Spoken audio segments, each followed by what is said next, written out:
Hello, everybody. I'm Meredith with the Brahma Kumaris on Facebook, and welcome to Conversations with Friends. Tonight, we have something I think is very special. I mean, all our programs are special, but when I came across this artist, Amanda Keeley, I was just so moved by the work she's doing. She's a Miami artist who's also lived in New York, spent a lot of time in New York doing some big projects as she does in Miami, who has worked in all types of art forms. I was reading installations, book art, sculptures, the list goes on and on. But what really caught my eye about Amanda was she was on the same page as the meditation center, or many meditation centers around the world. And it has to do with using her art and using her creative spirit and her talents to make people more aware of their inner selves and to go within. And she even talks about meditation. I was reading. So Amanda, I'm delighted to have you here. I really am. And I just feel like we've all been on the same page. And there's lots of people out there, aren't there, doing these kinds of things. And do you think sometimes they don't realize that they're not alone, that they are having these experiences and they want to share them with others? Mm-hmm. Meredith, thank you so much. And I love that you say we're on the same page. Because I use like a lot of all of the projects I do, I always incorporate some kind of book component, because I believe that books like go out into a broader audience, and it's democratic and it's accessible. A lot of people can't get into museums and galleries. And so my books can go out into the public, work goes out into the public sphere. And so that's why, a lot of my projects always involve books. And I also have my nonprofit EXILE Books, which is a community service project, essentially.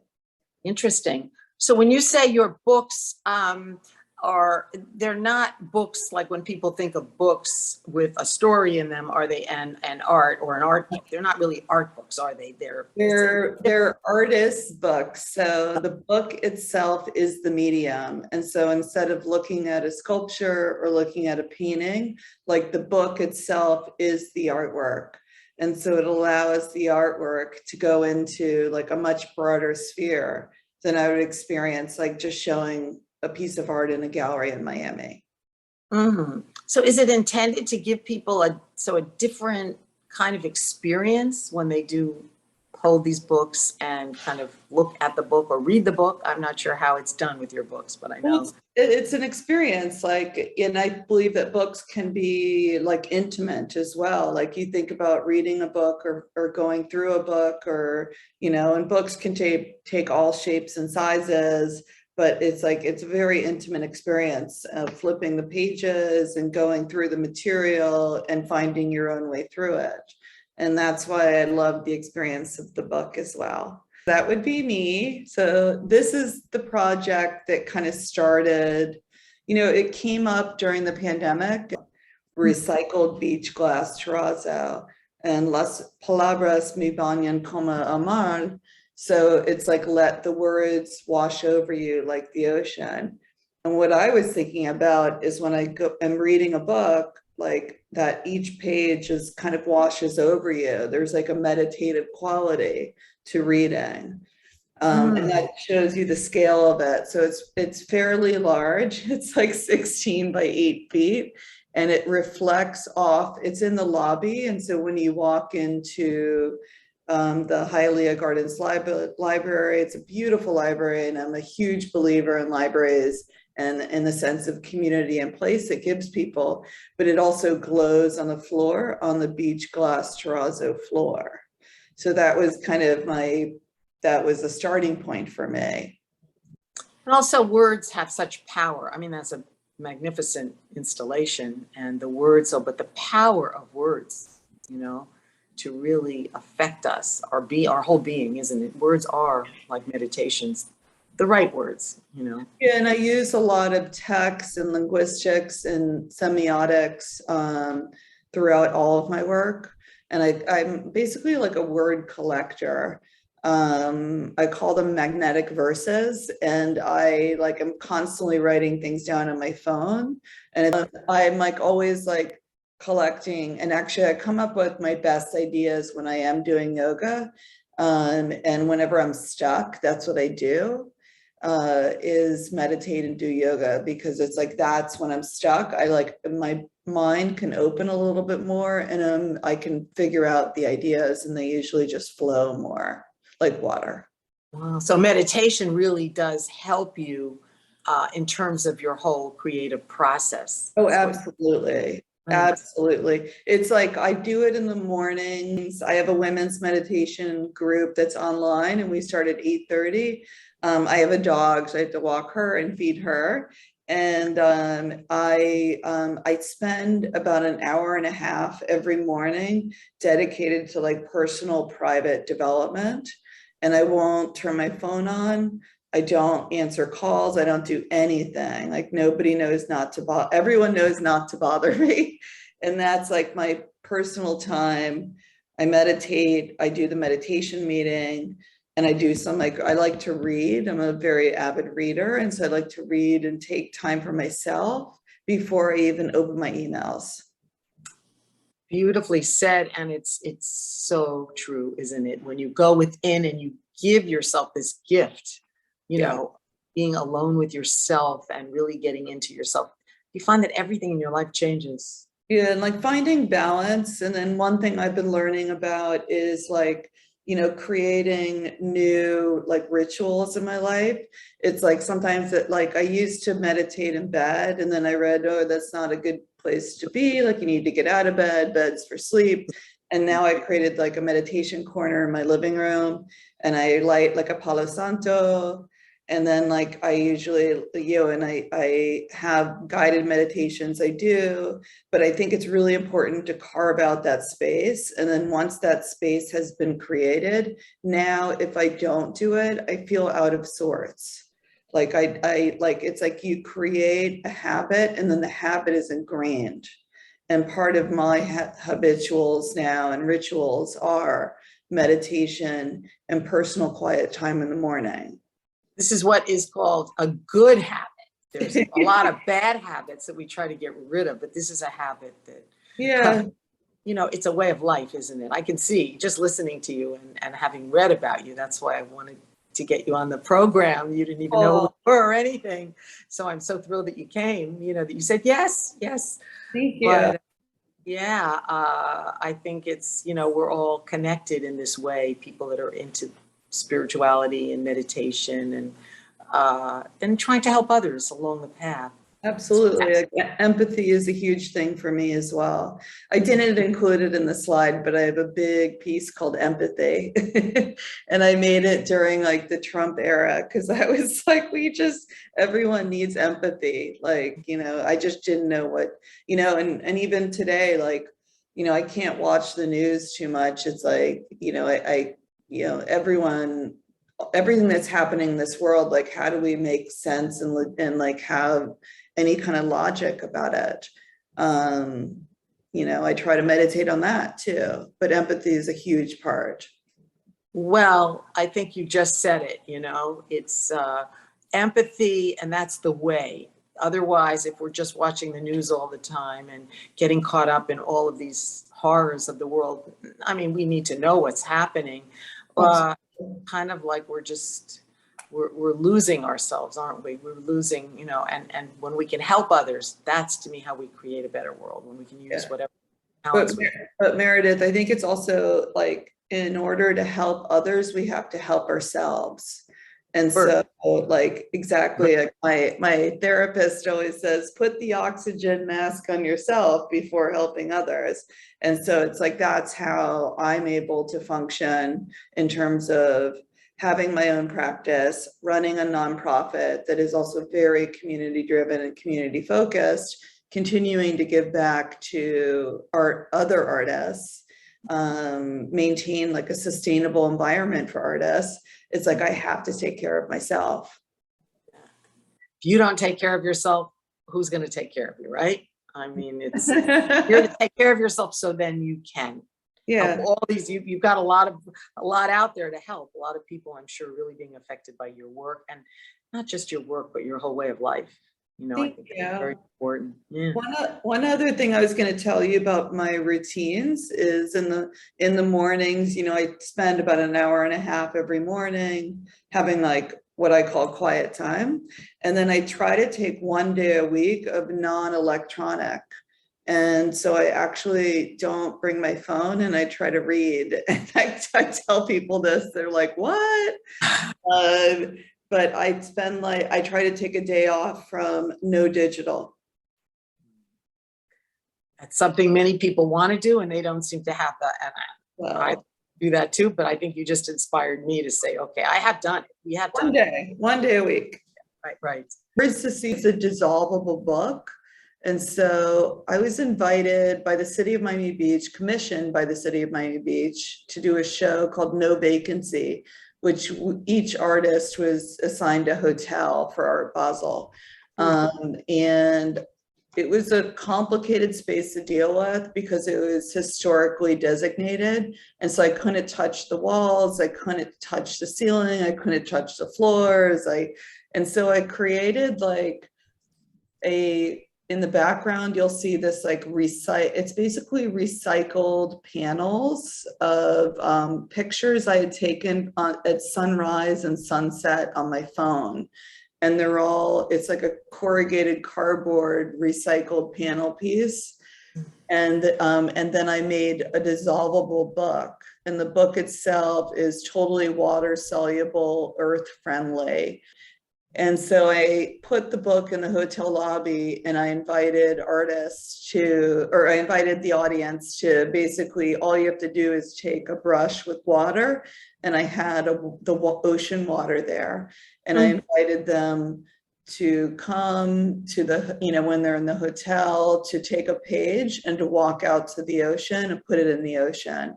And it's really about, there's a lot of religious and iconic history about this, about releasing affirmations or grief or anything that you want to let go, and you put it into the ocean. And I kept coming across like various like spiritual and religions that also do this. And so yeah, it's a water soluble book. I made 5 of them. 2 of them were completely destroyed. But it's weird to be an artist that makes art to be destroyed, but then you also think about like cycles of life. And actually, I love the fact that it was destroyed. And I have 3 that are complete. And then I applied for a grant to make a larger edition so it can go out to the public. But essentially, it's totally water soluble, and so you can either write your own affirmation, or you can take one of the ones I have put in, which I worked with my my yoga instructor. And here are some of the things, like I am listening to the voyage. I am attracting all the love I dream of and deserve. These words wash over me like the ocean. Las palabras me bañan como el mar. Life survives in the deepest of oceans.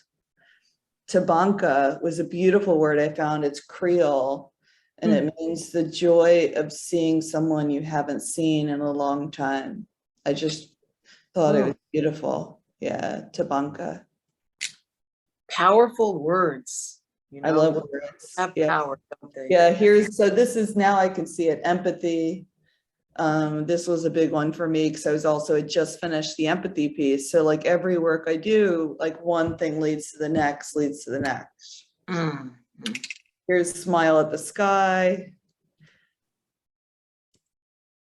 Here was like, here was the funny thing is, so the hotel, because it's Art Basel, wanted me to do some fancy cocktail party. And I said, no, I'm going to do a sunrise sound bowl healing. And they're like, what? And so I gathered a group of people together, and we actually went at sunrise during Art Basel before anyone was awake. And we went and activated the piece, and we all had breakfast after. So that was sunrise. Okay, let me see if I can play it. I love it. Here it is. This is, what people need. They don't necessarily need another cocktail party, right? This is what experience, a spiritual experience, really. Yeah, so that was Yeah. the release. Oh, here's the sound bowl ceremony for sunrise. And then we talked about the book, and then people went down and got their pages, and we all walked out to the ocean together. People must have loved being part of this, right?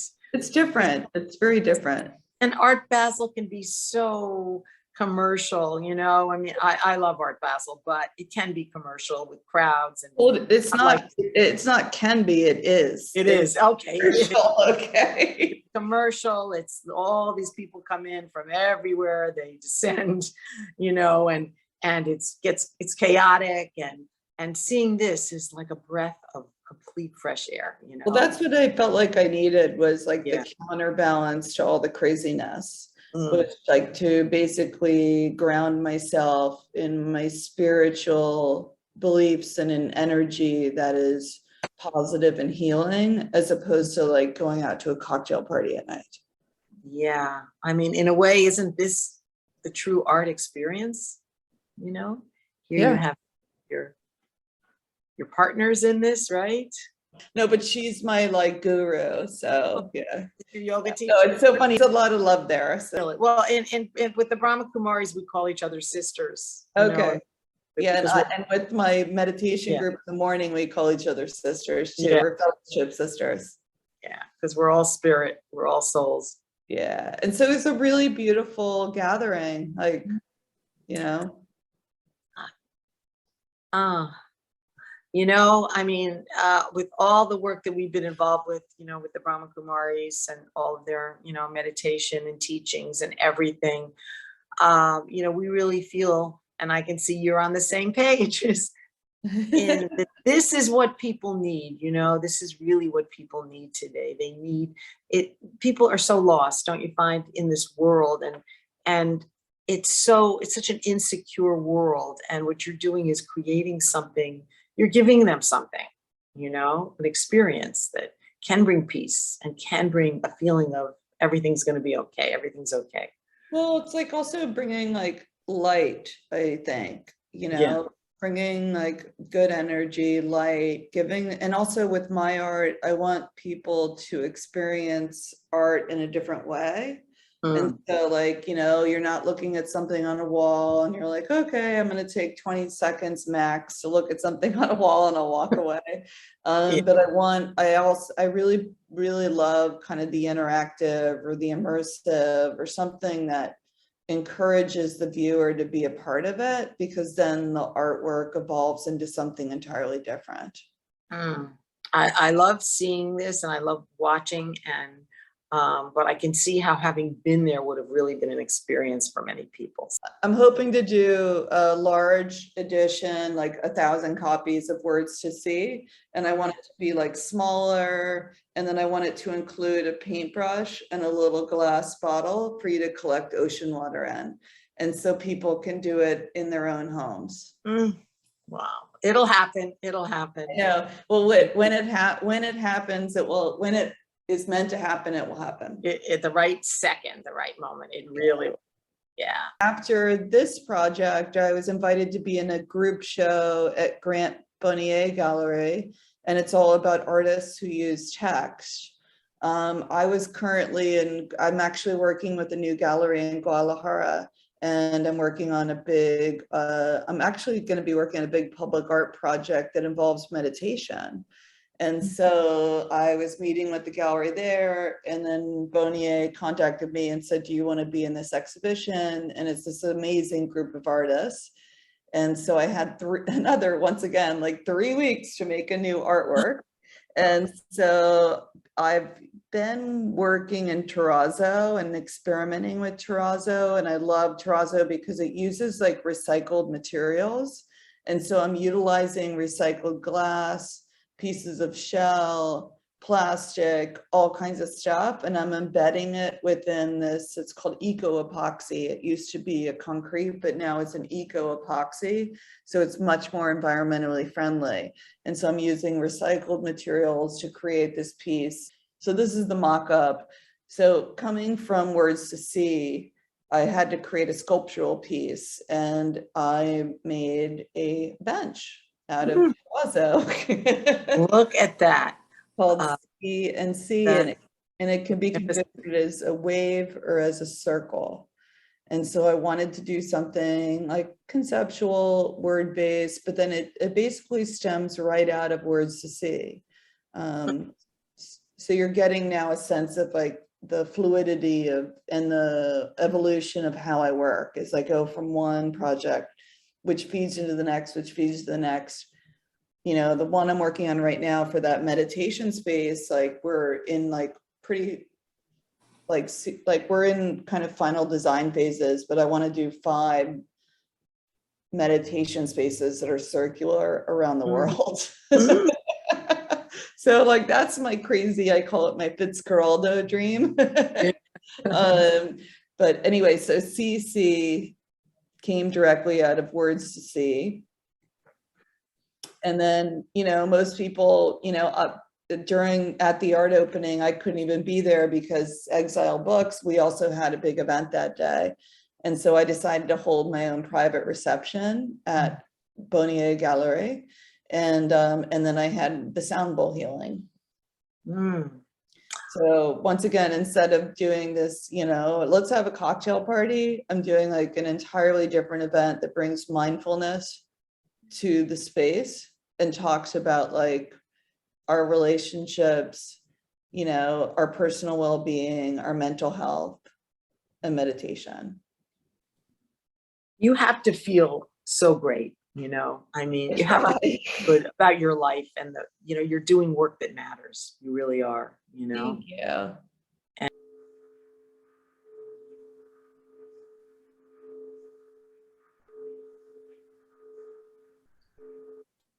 Beautiful.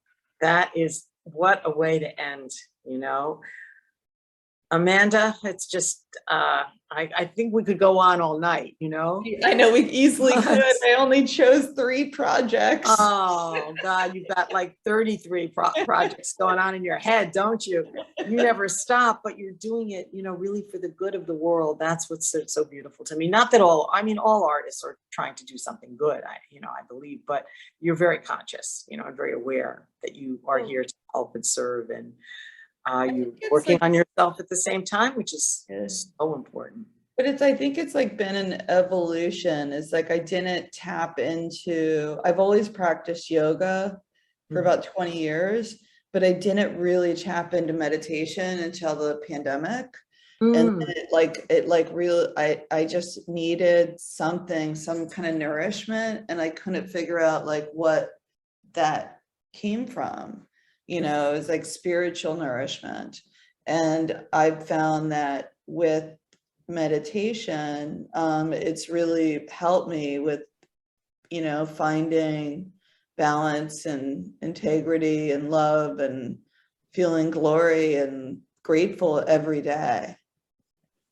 You really can't, not you, but all of us can't really help anybody else if we're hurting, you know. I mean, it has to be we will hurt sometimes, you know, we will go through things, but we do have to stay on the path in order, you know, and get stronger, get more fulfilled, just understand ourselves better, bring more peace into ourselves within ourselves, so that we can bring this to others. But you're already doing it, Amanda. You're already doing it, and I can feel. I mean, it's obvious to me. All your projects will happen because you're here to serve and to give to others. And I'm so excited to get to be here.